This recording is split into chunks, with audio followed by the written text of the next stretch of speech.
여러분 안녕하세요. 오늘은 삼국을 통일한 신라, 이 통일 신라가 아주 강력한 힘으로 나라의 문화를 발전시키는 이 부분 공부하도록 하겠습니다. 신라는 삼국을 통일하기 전에도 화면에 보이는 것처럼 이렇게 많은 문화유산을 가지고 있습니다. 선덕여왕 때 만든 첨성대, 천문관 즉기구예요. 그리고 분황사 모전석탑, 돌을 깎아서 벽돌 모양으로 쌓은 탑입니다. 신라에서 가장 오래된 탑이에요. 그리고 진흥왕 때 세운 황룡사,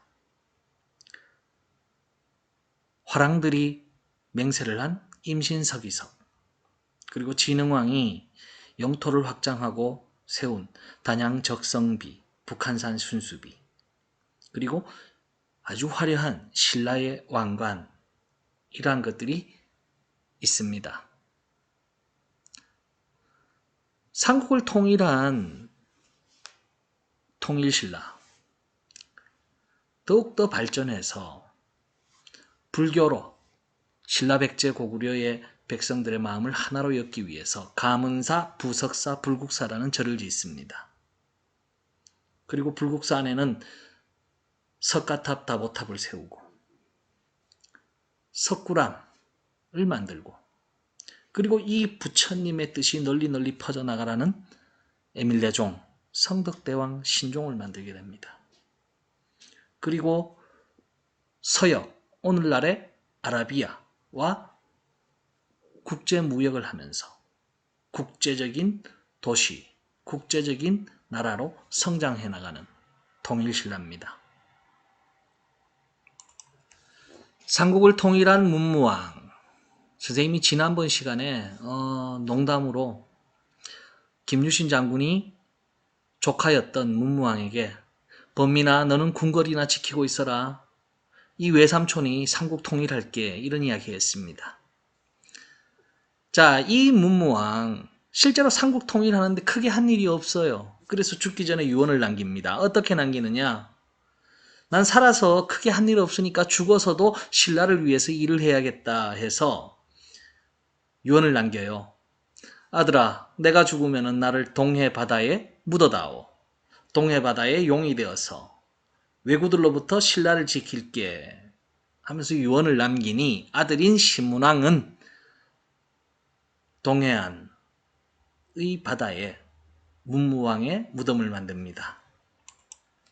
아버지의 뒤를 이어 왕에 오른 신문왕, 아버지의 장례를 치르고 동해바다를 지키는 아버지가 혹시나 추울까봐 아버지 밤이 되거나 추울 때는 이곳에 와서 편히 쉬세요 하면서 가문사, 절을 짓습니다. 문무왕릉이 보이는 바로 앞에 가문사절을 지어요. 이 가문사절을 지을 때 문무왕하고 김유신이 신문왕의 꿈에 나타납니다. 바다의 용이 된 문무왕, 하늘의 신이 된 김유신이 신문왕에게 대나무를 선물합니다. 이 대나무를 동해바다 섬에 심었고 나중에 이 대나무를 잘라서 피리를 만듭니다. 이 피리를 불어보니 거친 파도가 잠잠해지고 밀려오던 왜구들이 도망을 가고 나라 안에는 아주 조용하고 백성들이 배불리 먹고 풍년이 오는 이러한 일이 일어났다고 합니다. 이 피리의 이름이 만파식적이 되겠습니다. 정말 이런 일이 일어났느냐?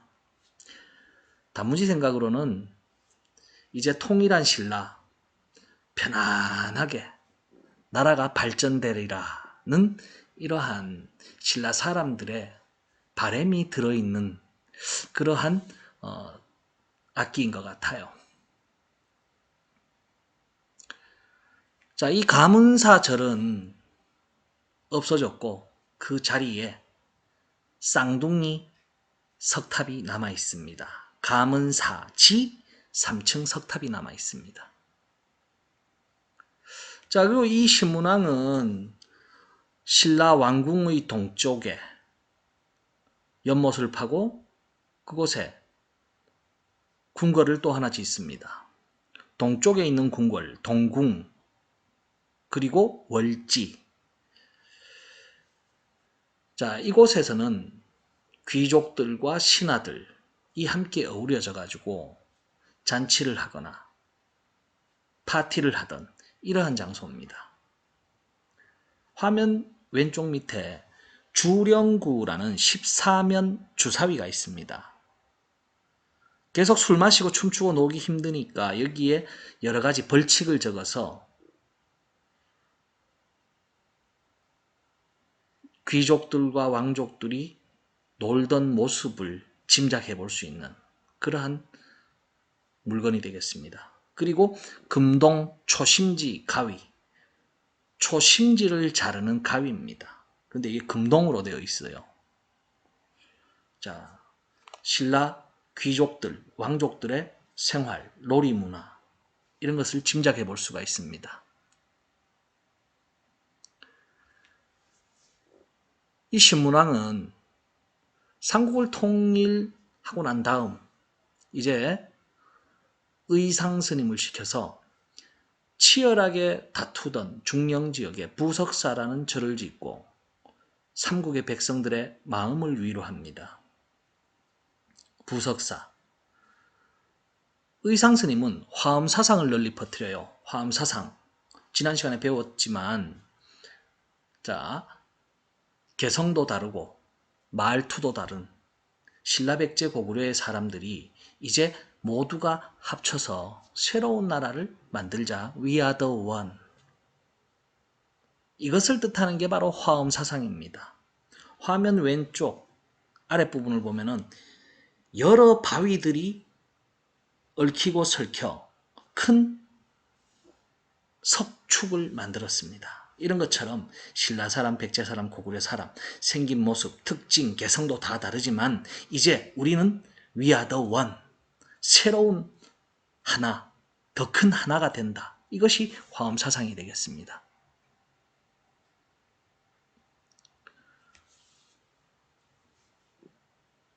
신문왕의 아들 경덕왕. 이 경덕왕은 이제 신라 백제 고구려 모든 사람들의 마음을 하나로 뭉치고 불교로서 하나가 되자 해서 부처님의 나라 불국사를 세우게 됩니다. 751년에 김대성이 만들었습니다. 그리고 이 불국사 안에는 석가탑과 다보탑이라는 두 개 높이가 똑같은 하나는 남자탑, 하나는 여자탑입니다. 이 탑을 만들고 그리고 토함산 자락에 석굴암을 만들게 됩니다. 자, 이제 부처님의 나라를 만들었으니 부처님의 이 가르침이 널리 퍼져나가라 라는 의미에서 성덕왕이 에밀레종을 만듭니다. 우리나라에서 가장 큰 종이에요. 에밀레종. 성덕대왕 신종이라고도 불립니다. 자, 이 신라의 문화가 얼마나 뛰어났는지 이제 전 세계적으로 이 신라는 뻗어나갑니다. 화면에 보이시는 왼쪽에 보시면 무덤이 있어요. 신라 37대 원성왕릉입니다. 죄송해요. 신라 38대 원성왕릉입니다. 이 원성왕릉을 지키고 있는 아주 우락부락하게 생긴 돌로 된 조각상이 있습니다. 화면 오른쪽에 선생님이 확대를 좀 해뒀는데요. 눈이 부리부리하고 머리가 곱슬곱슬하고 턱 밑에 수염이 곱슬곱슬합니다. 어느 나라 사람 닮았어요? 우리나라 사람은 아니죠. 바로 서역에서 온 사람의 모습이에요. 그럼 이 서역인 아저씨가 왜 원성왕릉에 있느냐? 이 서역인상을 통해서 당시에 신라가 바닷길 그리고 육지를 통해서 아라비아와 교류를 했구나. 이걸 알 수가 있습니다. 그리고 그 증거물들이 신라 땅 곳곳에서 발견이 되는데 화면 오른쪽에 로만 글라스, 유리로 만든 엄청나게 아름답고 예쁜 굉장히 귀중품이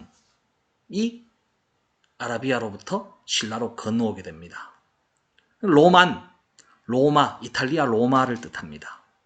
이 로마하고 아라비아는 지중해라는 바다로 연결되어 있고 아주 가까웠던 지역입니다. 이 이탈리아 로마에서 사용하던 유리그릇이 아라비아로 건너오게 되고 아라비아의 상인들이 신라로 가져왔다는 이것을 짐작해 볼 수 있어요. 그리고 아래편에 있는 황금보금, 아라비아 지역에서 왕과 왕족들이 사용하던 이런 칼, 화면에 보이는 건 칼의 손잡이 부분입니다. 이것이 신라에서 발견이 됩니다. 아라비아의 스타일이 신라에도 그대로 전해지는 이러한 것들을 통해서 신라가 서역과 교류했구나 짐작할 수 있습니다. 또 한편으로는 신라의 장보고는 당나라와 신라 그리고 일본을 잇는 국제무역을 하면서 굉장히 큰 상인으로 성장하게 됩니다. 이 장보고는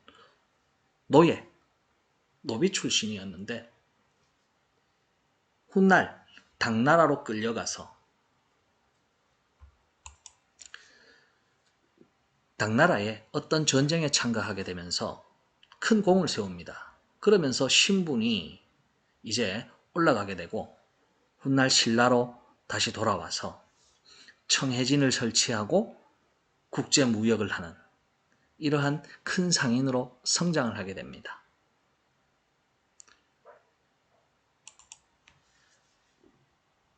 당시에 해초라는 스님은 부처님의 고향, 부처님의 나라 인도를 다녀와서 글을 남깁니다. 왕오 천축국전.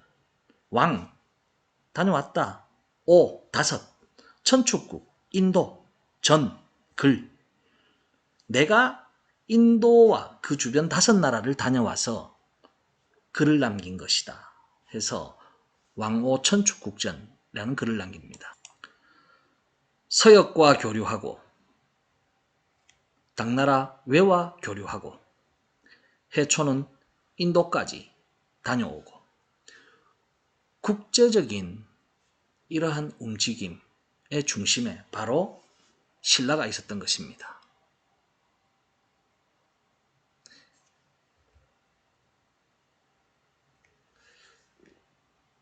자, 신라의 국력은 더욱더 커져가고 이와 반대로 이제 신라의 왕과 귀족들은 서로 왕자리를 차지하겠다고 경쟁을 하고 외국에서 들어온 물건을 쓰고 백성들의 삶은 돌아보지 않는 사치스러운 생활을 합니다. 그러니 각 지역에서 반란이 일어나게 되는 것이고 신라를 떠나는 신라 사람들이 생겨나기도 하고 결국 이 신라는 후백제, 후고구려, 신라 이렇게 다시 나뉘어지는 후삼국 시대로 진행되게 됩니다. 국제적인 무역을 하면서 엄청나게 성장한 신라. 신라의 수도 경주에는 당시에 인구가 100만 명 정도 되었고 신라 왕실의 물건을 팔겠다는 아라비아 상인들이 끊임없이 몰려오는 국제적인 도시였습니다. 당연히 이래 되니 신라의 왕족과 귀족들은 외국에서 들어온 진귀한 물건을 사용하고 사치스러운 생활을 하게 되는 것입니다. 또한 신라를 위해서 올바른 소리를 하고 똑똑한 신하들이 좋은 아이디어를 제안하더라도 무시를 합니다. 바로 신라의 골품제도 때문이에요. 진골 귀족에게 가로막혀 뜻을 펼치지 못한 신라의 똑똑한 육두품들은 당나라로 유학을 가거나 신라를 점점 미워하게 됩니다.